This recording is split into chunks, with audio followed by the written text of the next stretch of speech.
Hi viewers, welcome to my channel.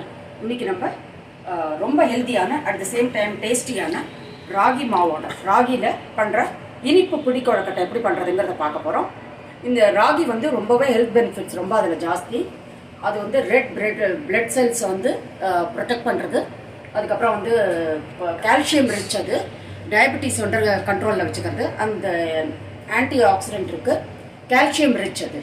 இப்போ வந்து இதை வந்து நம்ம அடிக்கடி வந்து சாப்பாட்டில் கலந்துக்கிறது நல்லது. கார கொழுக்கட்டையும் நான் போட்டிருக்கேன், ராகியோடைய கார கொழுக்கட்டை, பிடி கொழுக்கட்டை. அதனால் நம்ம டிஃப்ரெண்ட் ஃபார்மில் அதை பண்ணி சாப்பிட்டோம்னா அது நிறைய நம்ம யூஸ் பண்ண முடியும். At least weekly once R twice வந்து ஏதாவது ஒரு ஃபார்மில் நம்ம சாப்பிட்லாம். இதில் வந்து நான் எப்படி பண்ணுவேனோ அந்த மெத்தடில் இதை பண்ணி காமிச்சிருக்கேன். ஏன்னா வந்து கொஞ்சம் நான் சேஞ்ச் பண்ணிருக்கேன், ஏன்னா அப்போ தான் வந்து கொஞ்சம் டேஸ்ட் நல்லாயிருக்கும். அதுக்காக இப்போ வந்து இதில் ஜஸ்ட் ஒரு ஸ்பூன் வந்து நெய் விட்டுருக்கேன். அதில் வந்து ஃபஸ்ட்டு ராகி மாவை சிம்மில் வச்சு ஒரு 2 நிமிஷம் வதக்கிக்கிறேன். கலர்லாம் மாறக்கூடாது, கொஞ்சம் அந்த ஃப்ளேவர் வரத்துக்கு, நெய்யில் அந்த ஃப்ளேவர் வரும், கொஞ்சம் பச்சை வாசனை கொஞ்சம் குறையும். அதுக்காக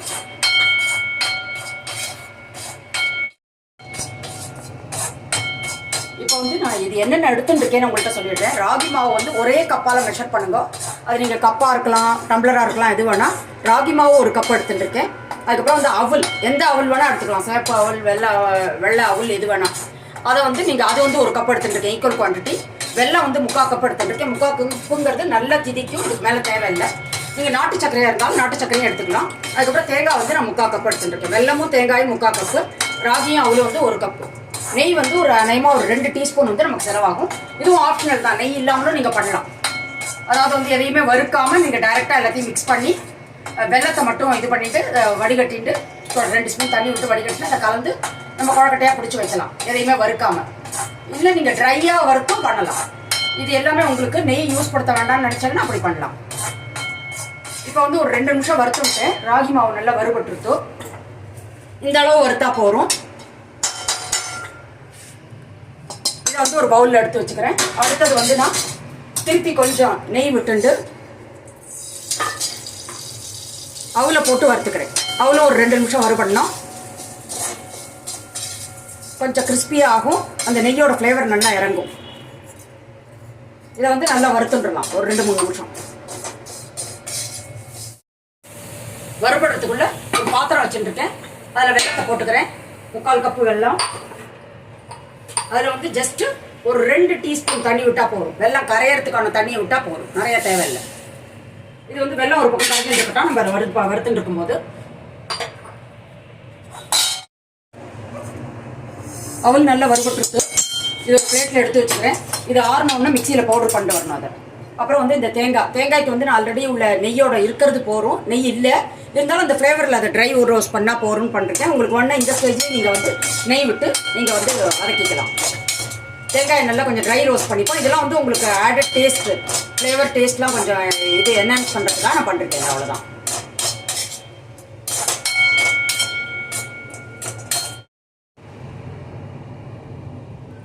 இப்போ வந்து அவ்வளோ பவுடர் பண்ணிட்டு வந்துட்டேன்.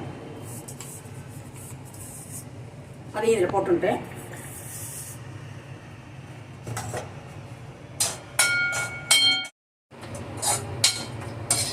தேங்காய் ஒரு 3-4 மினிட்ஸ் வறுத்தேன், அதை அதில் ஆட் பண்ணிக்கிறேன்.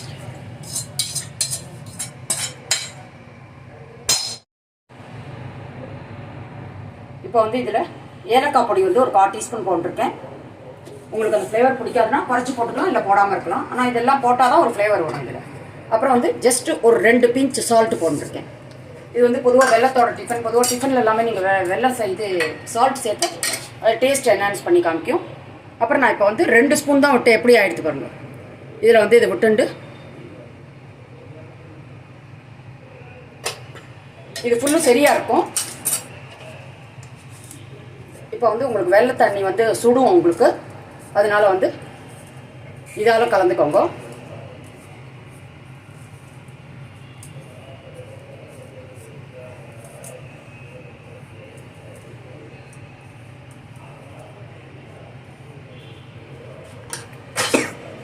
இப்போ வந்து மிச்சத்தையும் விட்டுன்றேன்னா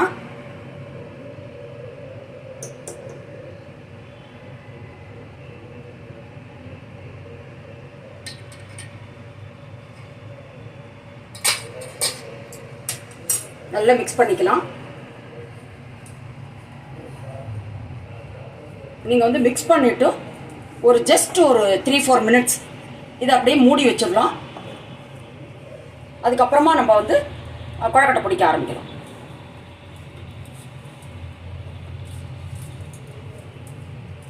மிக்ஸ் பண்ணிட்டேன்.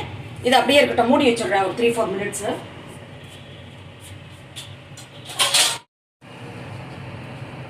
இப்போ வந்து நான் ஒரு 5 மினிட்ஸ் ஆச்சு. உங்கள்கிட்ட டைம் இருக்குன்னா நீங்கள் தாராளமாக 10 மினிட்ஸ் கூட ஊற வைக்கலாம். அது என்னாகும், அவல் இதெல்லாம் நல்லா உருண்டு இன்னும் சாஃப்டாக இருக்கும். நீங்கள் இந்த அரிசி மாவு இதெல்லாம் போட்டு பண்ணுறத விட அவல் போட்டு பண்ணால் சாஃப்டாக இருக்கும் பொதுவாக. இப்போ வந்து இதை நான் பிடி கொழக்கட்டையாக உங்களுக்கு வேண்டிய சைஸில் நீங்கள் பிடிச்சி வைக்கணும்.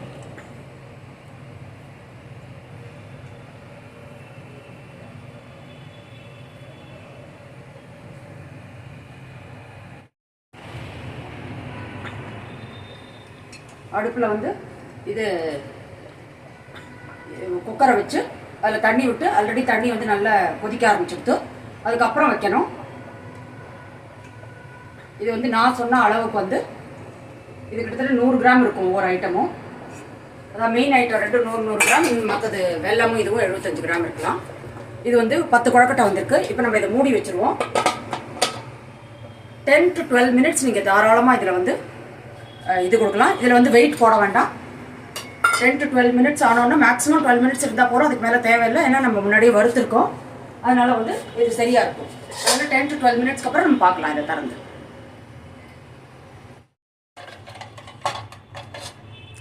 12 மினிட்ஸ்க்கு அப்புறம் ஸ்டீம் நல்லா அடங்கின விட்டு நான் இதை எடுத்திருக்கேன். இதை வந்து உங்களுக்கு சர்விங் பிளேட்டில் வச்சுட்டு காமிச்சிடுறேன்.